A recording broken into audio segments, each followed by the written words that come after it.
Good morning बच्चों आज हम लोग लैंग्वेज में अर्थात व्याकरण में लेसन 4 शब्द रचना के अंतर्गत बच्चों संधि पढ़ेंगे।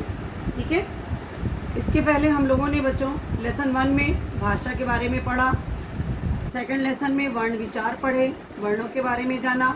उसके बाद हम लोगों ने शब्द रचना देखी। आपको पता ही है शब्द जो है ये भाषा के प्राण होते हैं, इनके बिना कोई भी भाषा का अस्तित्व नहीं होता है बच्चों। इसलिए भाषा में अपने भावों को अभिव्यक्त करने के लिए अर्थात लोगों को बताने के लिए हमें शब्दों की आवश्यकता पड़ती है। तो बच्चों शब्द जो होते हैं वो वर्णों के सार्थक मेल से बनते हैं। तो जिन वर्णों के समूह का बच्चों अर्थ होता है वही शब्द कहलाते हैं। ठीक है, यहाँ हम लोगों ने शब्द विचार के अंतर्गत इसके बारे में जाना था। नेक्स्ट अब हम लोग आज पढ़ रहे हैं शब्द रचना। संधि का मतलब है बच्चों अर्थ। संधि शब्द का अर्थ होता है मेल जोड़, अर्थात किसी भी दो शब्दों को जोड़ना, उनका संयोग बनाना, उनको मेल कराना ही संधि कहलाता है। दो शब्दों में बच्चों जैसे कि शब्द का पहले शब्द का जो अंतिम वर्ण होता है बच्चों वो और दूसरे शब्द का पहला वर्ण, इनको हम आपस में मिलाकर लिखते हैं तो क्या बनता है, उससे क्या होता है विकार या परिवर्तन होता है, उन्हीं को संधि कहा जाता है। जैसे उदाहरण के रूप में आप समझ लीजिए, जैसे मान लीजिए शब्द है आपका विद्यालय। अब देखिए जब हम इन्हें विग्रह करते हैं, अलग करते हैं तो क्या करते हैं, देखिए सबसे पहले विद्या के बाद हम लोग प्लस लगाते हैं, उसके पश्चात आलय लिखते हैं। ठीक है, यहाँ पर आप देख रहे हैं लय, जो या का उच्चारण है यहाँ पर बड़ा आ आया, तो बड़ा आ और बड़ा आ मिलाकर बच्चों क्या बना, बड़ा आ।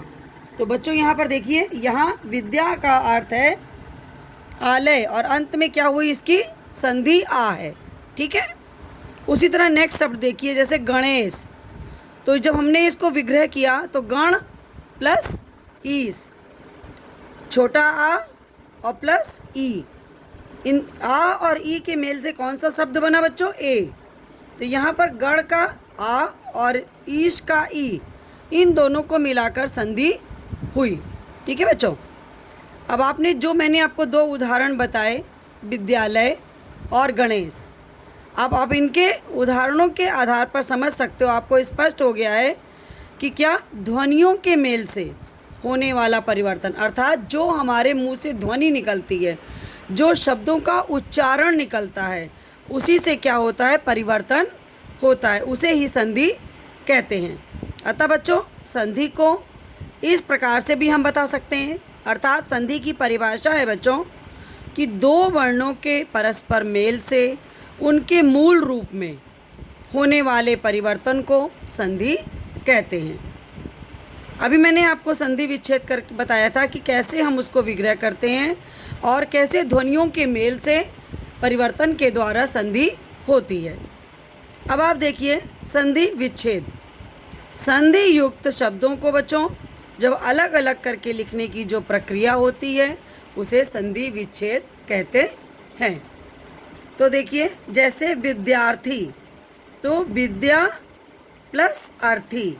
अब आपने यहाँ पर देखा, आप देख रहे हो यहाँ पे शब्द है आपका विद्यार्थी, है ना, तो विद्या आपका शब्द हो गया यहाँ पर और यहाँ पर आपने लगाया अर्थी, यहाँ पे छोटा आ इसमें आपने लगाया है उच्चारण का, ध्वनि का।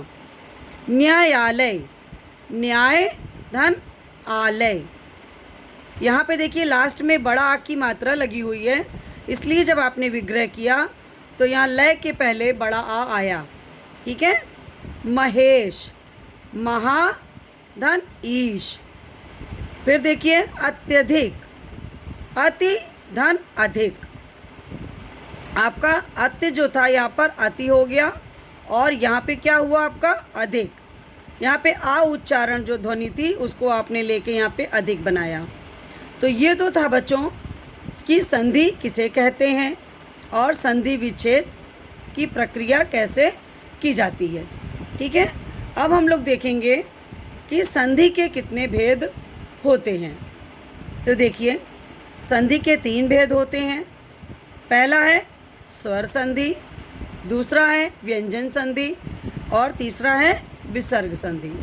तो बच्चों, इन तीनों संधियों के बारे में हम लोग विस्तार से पढ़ेंगे, जिसमें से पहला हम लोग पढ़ने जा रहे हैं अब स्वर संधि। स्वर का मतलब होता है, स्वर संधि का अर्थ ये बच्चों कि स्वरों का मेल।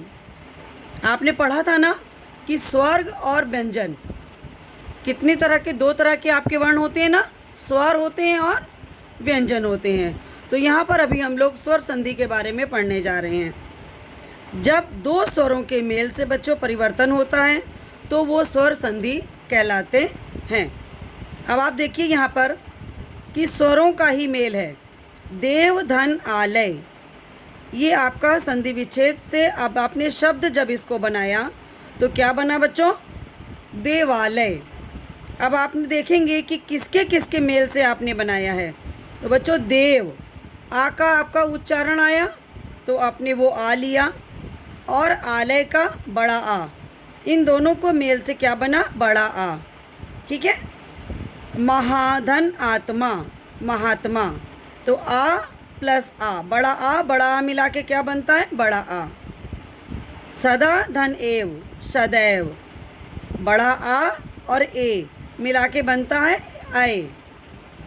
सुधन उक्ति, सूक्ति, तो ऊ और ऊ के मेल से बनता है बच्चों बड़ा ऊ। अब हम लिखेंगे बच्चों, अभी आपने पहले जान लिया कि संधि के 3 भेद आपने जाने, स्वर संधि है ना, व्यंजन संधि और विसर्ग संधि। अब आप देखेंगे कि स्वर संधि के कितने भेद होते हैं। तो बच्चों, स्वर संधि के 5 भेद होते हैं। पहला है दीर्घ संधि, गुण संधि, वृद्धि संधि, यण संधि और अयादि संधि। अब हम लोग बच्चों इनको विस्तार से पढ़ेंगे और इनके नियमों को जानेंगे। इसके लिए आपको करना क्या है कि आपको लेसन संधि पढ़ना है, जितना मैं पढ़ा चुकी हूँ उतना, और उसके बाद आप पढ़ेंगे स्वर संधि के भेद। इतना आप कल तैयार करेंगे, इसको हम लोग कल की कक्षा में करेंगे। ठीक है बच्चों, धन्यवाद बच्चों।